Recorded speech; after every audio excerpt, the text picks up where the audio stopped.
Oh, jeepers.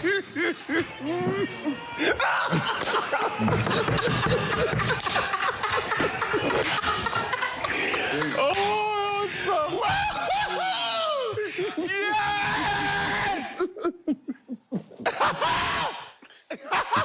Two different reactions there, aren't there? What? I'm so sorry, everybody at home. I'm so sorry. Yeah, he's right, actually, some of the fixtures they've had already. But today, to do that, when they haven't always been able to deliver at that point, what does that do to belief at this early stage in the group? I think it gives you incredible belief because, as I say, there's so many times in the last 3 seasons, I cannot even just last season, where you've had teams at the top end, Man City, then Liverpool, dropping points in certain instances and you playing before them and not putting the pressure on and losing when you play before them or drawing games and then they win. You have to take advantage of these moments. And I think that is one of the big things in this season, which hopefully will give them the confidence and the momentum to keep going in games, because that's how you win the league, especially if you get a Liverpool who are 5 points clear, maybe 10 points. You have to, at some stage, eat into the deficit. Otherwise, it's just gonna keep going and the gap never gets smaller. So it's brilliant to see Arsenal do that. Because we saw the stoppage time board go up 8 minutes and we saw Mikel Arteta immediately indicate that to the players and tell them to get forward. He fully believed, never mind the players, that winning goal was coming. Yeah, there's a frustration from a Newcastle point of view, but you've got to take nothing away from Arsenal today. They really were the better team, superior team. Wright mentioned Nick Pope was probably the star man for Newcastle, making some brilliant saves. But when you get into the 95th, 96th minute from Newcastle, you think, oh, we're going to see this out. But again, the delivery and even the delivery for Rice on the first one is very, very special. But he makes a good point, Arteta, there about the belief he's building within the squad. They believe themselves in this 96th minute that they're going to get this goal. You know, there's a real belief they get the right delivery. You know, Saliba does his right job. Gabriel out-jumps everyone, and they believe within themselves. And Wright is right. They've had a few difficult times up at St James's Park. It's not an easy place to go to. And again, the belief that will give this squad of players and the football club as a whole will be massive come this Premier League race. You talk about the determination as well. You just see where he went from to get into a ruck of players to then jump and get that header in is exactly what we're going to need if we're going to try and take this all the way. Yeah, because we've seen Liverpool already this season get late winners to make a difference to their points tally. So Arsenal have to produce that in that moment. Well, he's had a bit of stick, Arteta, as well, going to Liverpool, maybe not playing, you know, Eze and co. There's always selection thing. People say he should have done this, should have done that. Had a bit of stick last week against Man City, could have been more offensive. But again, he's got a belief in what team he picks, who he plays, where and when. And again, the biggest problem we have this year is picking 11 players, because the squad of players that he has built and the hierarchy, you've got to give them credit as well. They've backed him, they've supported him. And now you could arguably say they're one of the best squads in Europe, both for the Premier League and the Champions League. They've got an unbelievable squad and a team of players to choose from. I think it's important as well, Shay, you'll know as well, you have to everybody has to buy into the fact that 11 is going to play and you've got a role to play off the bench. I think that hopefully the way the season starts, we've seen people come off the bench and make a massive difference, and that is how you win the league. Everybody knows that, listen, I might not start, but I'm going to get my time and I'm going to be a part of it. I'm going to make sure I play my part. And in Martinelli's case, I mean, Champions League goal, a crucial goal against City, and he still didn't start. I mean, that's what you've got to buy into. And then you've got to, because when you come on, you've just got to come on and show, well, I make sure that he puts me on in every game. I'm not going to come on and sulk my way through five minutes, whatever it is. I'm going to play. Now, as a former set-piece coach in the Championship, you didn't appreciate today's set-piece in the 96th minute with your Newcastle hat on, of course, but you will appreciate these numbers in just 2 and a bit seasons in terms of goals from corners alone, never mind set plays. Look at that, 36, and then the drop-off to the next best, Spurs and Chelsea, 21. I mean, people talk about huge different margin in terms of that area. Yeah, I agree. It's a big margin, that, and I'm surprised that gap's that big. I'm not surprised Arsenal at the top, but I'm surprised there's that many goals between the teams below them. But there's so much, when you are setting up a set play thing, there's many different things you have to do. One's got to block the keeper, one's got to run around the side, like, you know, even the Declan Rice in the first goal, got to come out short, drag them out of the spaces. Every single player has to buy into what you do as a set play coach. And if one player switches off, or, you know, even one of the subs coming off, if he doesn't get the right message on the iPad before he comes on, and he doesn't do what he's... Yeah. That doesn't happen. Yeah. Them numbers don't happen. Every single player has to buy into it. I think the NFL people in American football, it's such a big moment in the game, such key. You've got an advantage of the opposition, and if everyone does their job and you get the right delivery... Now, sometimes I question why Declan Rice is taking set play, because he's 6'3". Well, it didn't happen until January of his first season, did Yeah, it? but a question, even still a question because of his height. But then when you see the delivery rate for that first goal, it's a phenomenal delivery, and you wonder, can anyone else hit this ball on the spot? Rolls him first time into the... That's a brilliant ball. That's nearly Honestly, undefendable. To be honest, it's coming at just the perfect height. And what you need the forward to be coming forward, because he's got to come forward, because otherwise it's coming in so low, Steve, that the defender should be able to clear it. But you've got to just get that little half a yard in front of him to get any touch on it, and then hopefully it just sneaks in the bottom there. But again, it just comes down to the ball that's gone into the box there. And does that plant in the opposition's mind as well, for Newcastle to concede a corner to, I don't know, Burnley? They think, right, we've got to concentrate here. But then today, oh, this is Arsenal. They've got 35 goals in the last 2 seasons from this situation. Well, you would think so. You know, it's red alert when they get a corner or a set play, anything. You have to be really on cue, and no one can afford to switch off. And the frustrating thing about that goal, even that goal, it's nearly undefendable, because they didn't do a lot wrong, Newcastle, if I'm being brutally honest. You know, it's great movement in the box and the delivery. And as Wright says, if there's more height than that, you know, Botman comes and heads it clear. But it's just low and whipped, and all he has to do is just help it on. Marino, and it's a brilliant header. And it's a huge area where Arsenal continue to dominate and make the difference in these Premier League games. You know what would be good, Steve, is if through the season, if we are going to take advantage of those set pieces, they're for winning goals like that. You know, for winning goals, because there's so many times where we've had set pieces like that in games where they've saved us. Hopefully this season we can be taking full advantage of the set pieces, and they're games that win us games. Because at the start of the season, when we saw the start of our fixtures, everybody's saying, "Whoa, that's a really tough start." I think everybody would be happy with the first 4 or 5 games and the way the results have gone, right. And then today, Bukayo Saka is joining us. Bukayo, very well done. We're all saying that feels hugely significant, that Gabriel goal. Does it to you? Yeah, it feels massive, you know, coming here in recent years, you know, things have kind of gone against us results-wise and obviously decision-wise, and, you know, there was a feeling that it could go that way again today, but, you know, in the end, you know, we brought it back, so it's a massive win. Bukayo, Ian, I just wanted to say, yes, man, you know I'm smiling. I just want to say at half-time, what was the boss saying? Because I was saying that not to panic, let's just stay, we're playing well. What did the boss say? Yeah, it was exactly that, you know. We were completely on top of them, dominating them. I think they had one chance and they scored it, you know. And, you know, in these games, it's not just enough to control. We have to be a bit more clinical and take our chances, which is what we tried to do in the second half.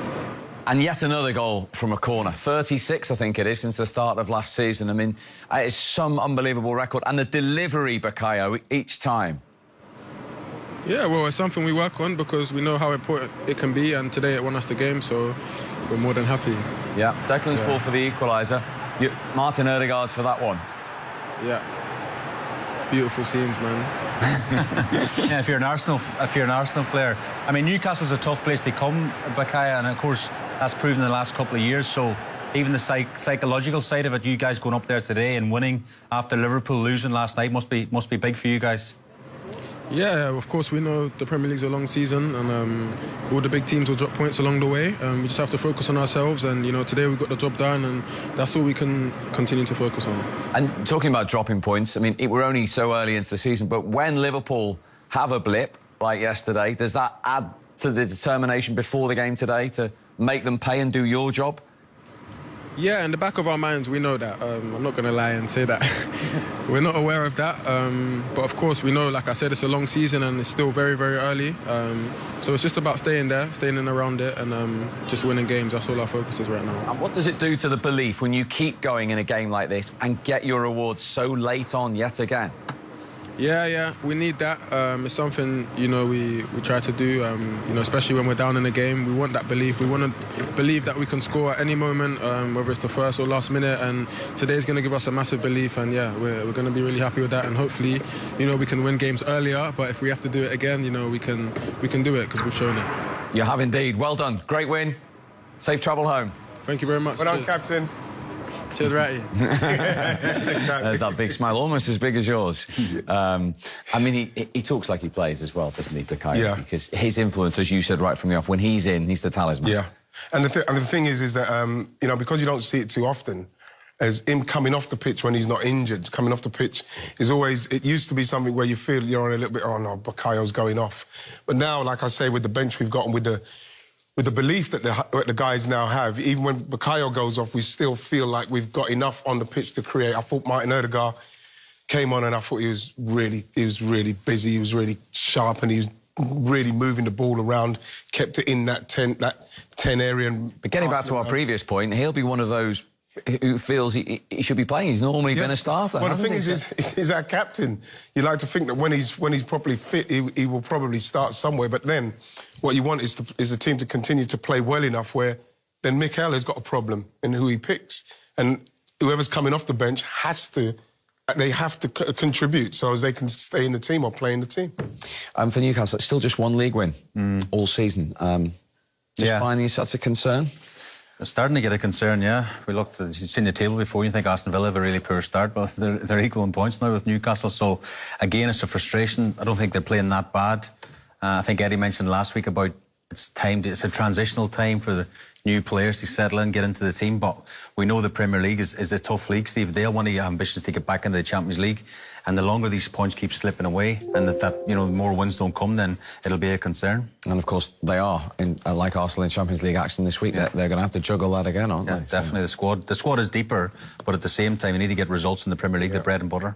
OK, Wrighty's going to enjoy the evening. Thank you very much indeed, Wrighty and Shay, for your company today. Well, what a weekend already at this early stage of the Premier League season. Liverpool on Saturday, conceding late and losing. Arsenal on Sunday, scoring late and winning. How significant could that be? We'll find out in the next few months from the three of us. Take care. We'll see you soon. So he went and had a look and that wasn't given. But overall, in terms of what Arsenal did in the game, we looked at the match stats a little bit earlier. So many shots on target, so much possession. The XG, whatever sort of weight we place on that, was so much higher than Newcastle. They dominated that game, and regardless of various controversial decisions, you would say they deserved to win it. Yeah, of course. I think, you know, if you was in Newcastle changing room and you came in and you got a draw or you won the game, you'd have probably felt like a bit of a bandit, really. Do you know what I mean? You should have had a mask on because, you know what I mean, you didn't do enough to win the game. Defended very well. But, you know, they were under the cosh for most of the game. First half, I thought Arsenal were exceptional. And then for periods in the second half, Newcastle got back into it. But then, you know, towards the end, Arsenal were in the ascendancy again. And as you said, you look at the XG, you look at the shots, and you say, well, you can't come away and not say that, you know, Arsenal didn't deserve to win this. But before the game, we were talking about whether Mikel Arteta's team selection would sort of give us an idea about what he thought about Newcastle. What do you think it did tell us, that he chose to approach this differently than he did Liverpool or Manchester City? I think he went after this. He went after this today. You know, he played the attacking players. They were on the front foot, and you know, first half, Pope made 2 or 3 great saves that kept Newcastle in the game. So he went for it, and those players produced. Unfortunately, the goalkeeper was in fine form in the early part of the game. He'll say, Mikel Arteta, that this was a game in which he could do that he was able to take the handbrake off, which clearly is not an expression he particularly likes. But, you know, he'll say that he can do because he's coming here and he feels that they've got a chance and that maybe he can't do it against Manchester City or Liverpool. Is that right? Or can Arsenal now be a bit more attacking in their approach going forward? And I think it was purely based on the midfield. You know, it was picking Marino or Eze last week. I think a lot of the fans would like to have seen Eze start. He went with Marino today, and Marino ends up the important player when he gets you the equaliser. So it goes either way. And I think today, Eze shows that you can trust him in these big games. You know, he showed if you play him in the midfield position where he's one of the 3, he can get on the ball, he can make things happen. Certainly first half, he was the most creative influence on the game. You know, he looked classy when he got it, made things happen.